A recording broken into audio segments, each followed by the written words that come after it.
دیکھیں 8 مارچ یقیناً خواتین کا عالمی دن ہے، لیکن میرے نزدیک تو ہر دن عورت کا دن ہے. ہر دن ماں کا دن ہے، بیٹی کا دن ہے، بہن کا دن ہے، بچی کا دن ہے، اور ہر دن جو ہے وہ عورت سیلیبریٹ کر سکتی ہے. لیکن بدقسمتی سے عورت کے پاس سیلیبریٹ کرنے کے لیے بہت کم ہوتا ہے، کیونکہ اس کے مسائل اتنے ہیں، اس کے چیلنجز اتنے ہیں، اس کی جو ہے وہ اس کے راستے میں حائل رکاوٹیں اتنی ہیں. لہٰذا اس لیے ایک دن جو ہے وہ دنیا میں عورت کے حقوق کے لیے اور عورت کی اسٹرگل کے لیے منایا جاتا ہے، اور وہ ہے 8 مارچ. پاکستان کی عورت جو ہے وہ بھی بہت سارے مسائل کا سامنا کرتی ہے، ہر پوزیشن میں کرتی ہے، چاہے وہ گھر میں ہو، چاہے وہ گھر کے باہر ہو، چاہے وہ دفتر میں ہو، چاہے وہ بازار میں ہو. اسے مختلف جو ہے وہ طریقے سے پریشانیاں اسے سامنے آتی ہیں اس کے.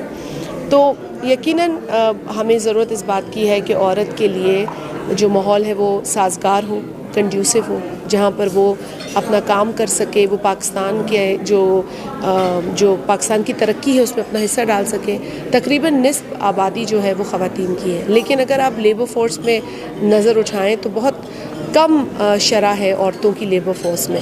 اب آپ خود سوچیں کہ اگر اس لیبر فورس میں عورتوں کی شرح میں اضافہ ہوگا تو پاکستان کی GDP میں کتنا اضافہ ہوگا. ایک تخمینہ ہے جو ILO نے لگایا کہ اگر 25% ہم جینڈر گیپ کو کم کرتے ہیں تو 9% پاکستان کا GDP بڑھ جائے گا، جو کہ تقریباً $139 بلین ہے.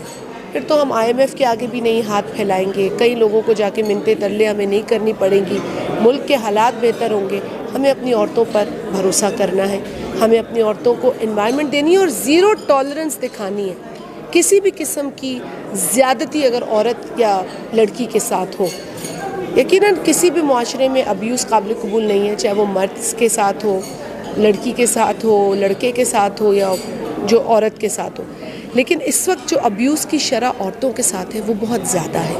لہٰذا ہمیں اس عالمی دن پر یہ خود کو بھی یاد دلانا چاہیے اور آگاہی بھی پھیلانی چاہیے اس بات کی کہ اس پاکستان میں، اس پاکستانی معاشرے میں عورت بھی اتنی ہی حقدار ہے جینے کی جتنا کہ مرد ہے، اور ہمیں اس بات کو ثابت کرنے کی ضرورت ہے. میم، آپ سمجھتے ہیں کہ 2023 میں خواتین کو معاشی اور معاشرتی حقوق حاصل ہیں جو ہونے چاہیے؟ کیا ہم اتنے ترقی یافتہ ہو گئے ہیں یا ہمارے اتنے ذہن کھل گئے ہیں؟ دیکھیں، معاشرتی اور معاشی حقوق اگر عورتوں کو مل جاتے تو میرا خیال ہے کہ ہماری آج یہ گفتگو ہی نہیں ہو رہی ہوتی. اس گفتگو کے اب تک ہونے کا مطلب ہی یہ ہے کہ ہم ابھی تک اسٹرگل کر رہے ہیں اپنے معاشرتی اور معاشی حقوق کے لیے.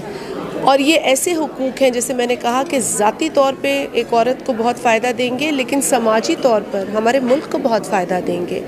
تو وہ بیوقوف ہیں جو عورتوں کو اب بھی عورتوں سے انسیکیور فیل کرتے ہیں. میں اس شخص کو بیوقوف سمجھتی ہوں اور بدقسمت سمجھتی ہوں جو وزیر اعظم کی کرسی میں بیٹھ کر یہ کہتا ہے کہ مرد روبوٹ نہیں ہے اور عورتوں کو چھوٹے کپڑے نہیں پہننے چاہیے. میں اس تنگ نظر آدمی سے یہ پوچھنا چاہتی ہوں کہ پاکستانی معاشرے میں کون سی عورت ہے جو چھوٹے کپڑے پہنتی ہے، اور وہ پاکستانی مرد کو مطلب اتنا حقیر سمجھتے ہیں کہ وہ ایک عورت کو معاشرے میں یا سوسائٹی میں یا بازار میں چلتے ہوئے بھی نہیں دیکھ سکتے.